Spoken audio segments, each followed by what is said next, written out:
টিভিতে কাজ করার সময় কোনো কর্মকর্তা কর্মচারী এইভাবে আলাদাভাবে দেখেনি, সবাই যাতে কল্যাণ হয় এই দৃষ্টিভঙ্গিতে কাজটা করছে।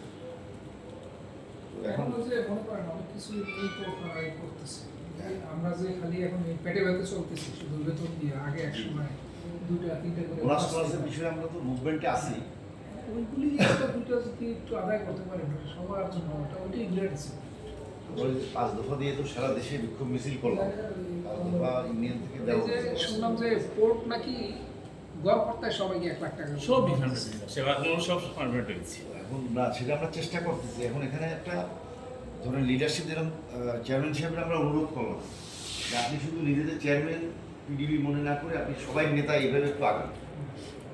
তারপরে বোনাস টোনাস এটা দেয়নি, যেগুলো অন্যরা পাইছে আমরা পাইনি, এটা নিয়ে কিন্তু ইউনিয়নের পক্ষ থেকে ডিসেম্বর মাসে এটা আংশিক দাবিনামা হিসেবে দিয়ে অলরেডি আমরা 2 দফায় সারা দেশে বিক্ষোভ মিছিল করছি।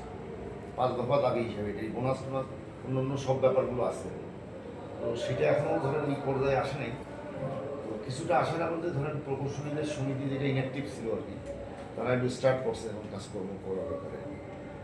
তো ইউনিয়ন থেকেও আমরা চেষ্টা করতেছি এখন এইটা ধরেন পিডিবির মান সম্মান ইত্যাদি এগুলো ধরেন এমনভাবে এখন ডাউনগ্রেড হয়ে গেছে, সরকারিভাবেও আমাদের গুরুত্ব একদম কমে গেছে। যেহেতু টোটাল জেনারেশনের মানে 11-14% কন্ট্রিবিউশন পিডিবি, যদিও এই নিয়ে হাইকোর্টে অলরেডি একটা রিট করে আমরা চেষ্টা করতেছি যে পিডিবির মালিকানাধীন বা সরকারি মালিকানাধীন পাওয়ার স্টেশন যাতে চলে। এখন পলিসি যদি ভুল হয় রাষ্ট্রীয়ভাবে, সেটার দায়টা তো ধরুন সংস্থা প্লাস জনগণের ঘাড়ে দায়ে পড়তেছে। ক্যাপাসিটি চার্জ আপনি পেমেন্ট করতে হইতেছে, তারপরে আইপিপি থেকে আপনি পাওয়ার নিতেছেন, আদানিতে নিতেছেন, নেপাল থেকে নিতেছেন, কিন্তু এখানে পাওয়ার স্টেশন রেডি হয়ে আপনি বসে আছেন জ্বালানির জন্য পারতেছেন। এখন ওদের কাছ থেকে না নিলে তো লস, ওদের সাথে চুক্তিতে এমনভাবে হয়ে আছে ওদের কাছ থেকে পাওয়া না নিলে ক্যাপাসিটি পেমেন্ট অলরেডি তো 14,000 মেগাওয়াটে দিতেছেন আপনি। আমাদের লোড ডিমান্ড তো আমি কন্ট্রোল রুমে কাজ করি, এখানে আমি যদিও শিকলবা 60 মেগাওয়াটের স্টাফ হিসেবে ডেপুটেশনে আসি সেন্ট্রাল গভর্নমেন্ট। এখন হচ্ছে যে আপনার পলিসি রাষ্ট্রীয়ভাবে যদি ধরেন পলিসি ভুল থাকে তো সেটার দায়টা তো রাষ্ট্রের জনগণ বা প্রতিষ্ঠানের উপরে এসে। পিডিবির লোকজন সবাই চেষ্টা করতেছে পিডিবি পাড়াও যাতে চলে, কিন্তু আপনার গ্যাস যদি না দেওয়া হয়, জ্বালানি যদি না দেওয়া আপনি কীভাবে চালাবেন? আমরা এই দিক দিয়ে খুশি হইলাম এই জায়গায় এসে যে 225 মেগাওয়াট রানিং আছে, এটা একটা ভালো সংখ্যা। সেজন্য আমাদের ইউনিয়নের পক্ষ থেকে আপনাদের ম্যানেজমেন্ট সহ এই বিদ্যুৎ কেন্দ্রের সবাইকে আন্তরিক ধন্যবাদ এবং কৃতজ্ঞতা জানাই। ওই রাজধানীর চিফ স্যারের ওখানেও আমরা ওই দিন এর আগে একটা ভিজিট করছিলাম, ওটা গ্যাস প্রেশার চালাইতে নইলে পারতেছে এরকম একটা পরিস্থিতি।